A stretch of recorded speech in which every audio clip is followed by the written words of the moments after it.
Bismillahirrahmanirrahim. This is the Surah Mulk challenge, in which we are encouraging our brothers and sisters to memorize the surah of 30 ayats, especially in the month of Ramadan, because it was the wish of our beloved Nabi sallallahu alaihi wasallam that every Muslim man and woman, every Muslim should memorize the surah. It is a very beneficial surah to protect us from the punishment of the grave. Allah give us tawfiq that we memorize the surah, and if we are unable to do it in the month of Ramadan, then let us try even after Ramadan, but as soon as possible we should make a concerted effort to memorize the surah. The brief translation and explanation of the ayats is given in order to facilitate the memorization, and today inshaAllah we cover ayat number 30, which is the last and final ayat of Surah Mulk. أعوذ بالله من الشيطان الرجيم بسم الله الرحمن الرحيم قل أرأيتم إن أصبح ماؤكم غورا فمن يأتيكم بماء معين صدق الله العظيم. The translation: say to them, tell me, if your water sinks to the depths of the earth, who can provide you with pure water? Repeat of the translation: say to them, tell me, if your water sinks to the depths of the earth, who can provide you with pure water?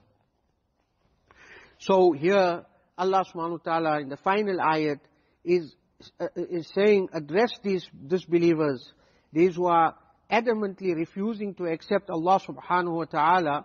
Ask them a simple question, that if Allah causes your water to sink into the depths of the earth, below the water tables, it goes right down, then who can provide you with pure water? If no water comes from the sky in the form of rain, and the water sinks into the earth, and there's no water coming from your boreholes, then who is going to provide you with water? And water is a life-giving substance of human beings. We can survive without food for a few days, but a person cannot survive with water for even a few days. What will be our plight? What will happen to us? We will perish. We will die of thirst. There will be no survival of life on earth. Even plant life and animal life will all perish if Allah subhanahu wa ta'ala has to withdraw the water and take the water away.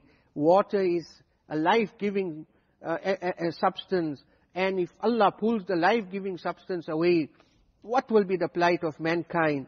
Allah subhanahu wa ta'ala is appealing to the reason of man. Think a little bit. Think carefully. If Allah takes that water away, and He's got all the power to do so, when droughts come, where did the water go to? Who took it away? Allah can take the water away. Thousands will perish and die. Think about this reality and submit to Allah subhanahu wa ta'ala on the basis that you need Allah subhanahu wa ta'ala to provide you with the most basic element of life, and that is your water. So therefore, Allah subhanahu wa ta'ala is appealing to our common sense and our simple understanding, that just think about this reality of the water, and if you understand this, then you will submit yourself to Allah subhanahu wa ta'ala.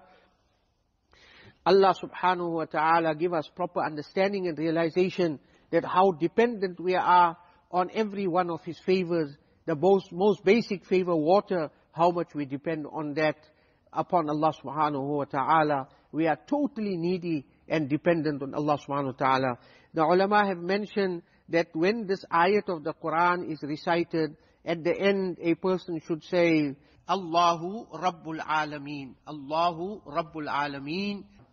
So Allah is asking us a question, so we should give the reply to that question. When a question is posed like this in the Quran, then we should be quick to give a response, and we should say, Allahu Rabbul Alameen, Allahu Rabbul Alameen.